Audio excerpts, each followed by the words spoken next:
Je tento produkt skutočne vyváženou náhradou jedla? Poďme sa na to pozrieť bližšie. Vypísal som si tu pre vás celé zloženie, aby ste sa vedeli aj vy pozrieť a zorientovať, že čo je v ňom dobré, čo je v ňom diskutabilné a čo je v ňom neúplne šťastné.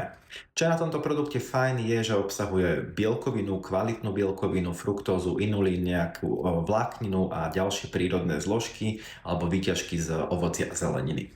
Menej šťastné ingrediencie sú žltou farbou, čo sú nejaké emulgátory, prídavné látky alebo vitamíny, ktoré nie sú v najlepšej forme a taktiež sú tam výťažky z ovocia, ale vôbec netušíme, že ako sú koncentrované alebo čo v nich vlastne je.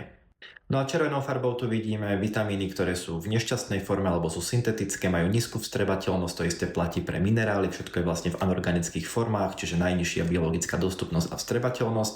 Určite by som tento produkt nenazval ako kvalitnú náhradu jedla, pretože je v tom vlastne iba bielkovina, čiže ja to vnímam tak, že ide o veľmi drahý proteín. Jeho cena, ktorú som našiel na internete, je 39,80.